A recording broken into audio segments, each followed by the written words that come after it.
Hey guys, this is Comic Uno, and today I'm doing a review for Daredevil Anniversary Special, issue 1.50. Before I start talking about this issue, I actually have a good amount of updates. First update is that this Friday I'm going to be doing a live show with Jeremy, Mr. J's Comics. I should be leaving a link if I don't. Sorry guys, I just search Mr. J's Comics, but I should be leaving a link onto somewhere on this video. And we're going to be doing a Disney discussion live show, so be sure to check that out. And if you haven't checked this out already, check our Arrow collab video, which we did this week, talking about Ravager and stuff to come on Arrow. So be sure to check that out on his channel.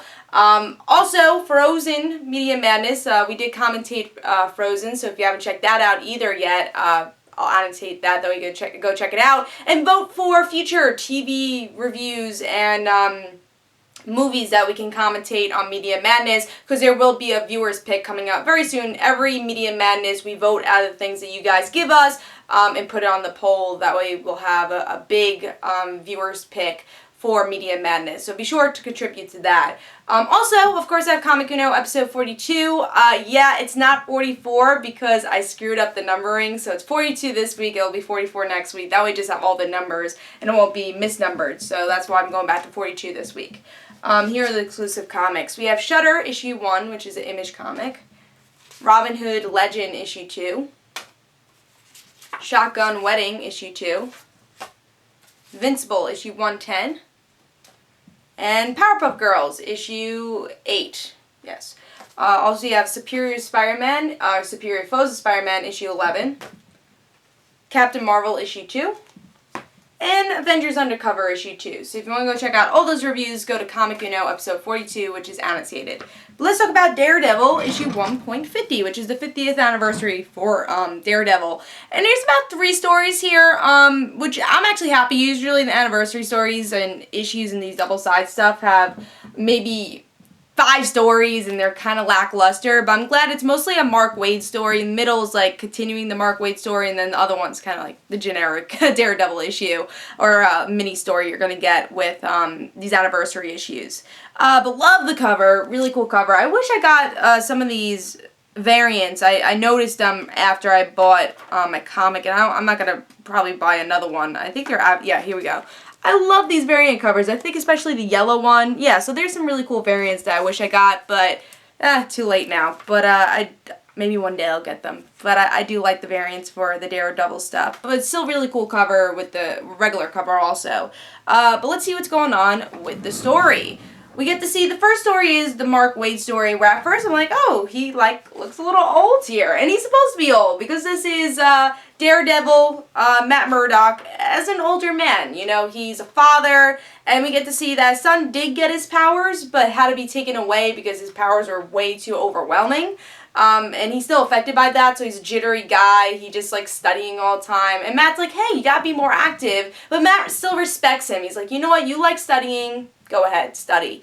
And then, you know, there's these hints of like, oh yeah, your mother, my wife. So we don't know who Matt actually married in the end, but the second story is about who he actually did marry. So that's a whole another thing. It's like, oh, who did Matt Murdock end up with? And then there's a story of like people becoming blind because of this villain, Owl's daughter. So we get to see that story, and Matt sacrifices himself and makes himself literally blind again.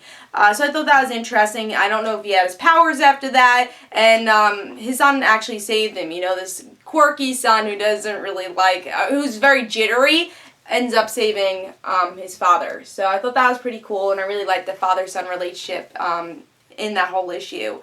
Yeah, so let's start talking about the first story, and then we'll get into the other stories. I really liked it. I think the art's the same artist as who does the art for the regular story, I think, because it does look very similar than what we get with the regular Daredevil stuff, you know, we get every month. But I really liked it. I liked that Matt was a little older. We got to see a future story with him.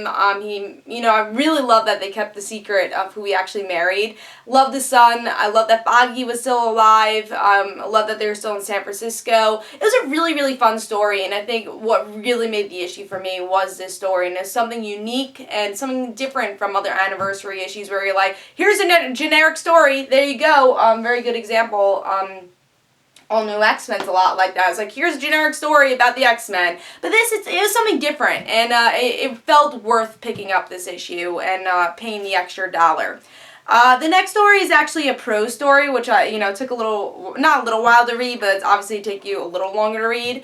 And you learn about the wife, and she's just this normal girl, and we do get to see her in the end of that story. This is her will and testament to her son. So she ends up dying in the end, but it didn't seem like that in the story because they kept referencing her as like a mayor and she was just out of town. So what was the true story, or were they even related? So I did like that story. I wish it was kind of in a comic book form because I think it's a little bit better than reading it, but it's something different. I did like it.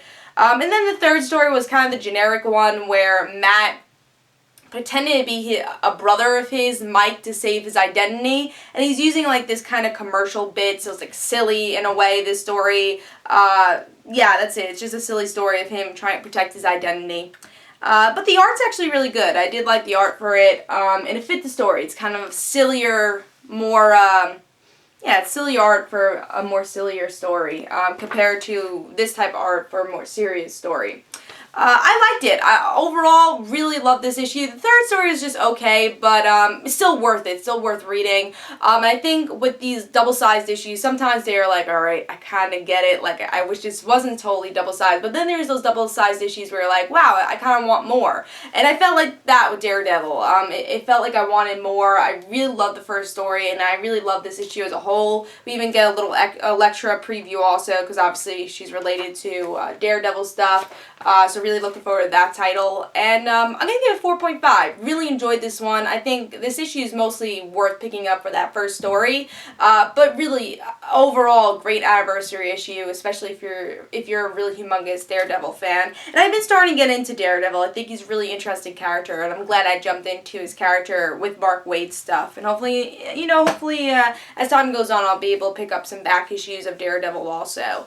But hope you guys enjoyed. This is Comic Uno. Please tell me in the comments below what you thought about the issue, and don't forget to follow me on Twitter for Comic Uno and the Rant Situations, and don't forget to like my Facebook page, and I'll see you guys later. Bye.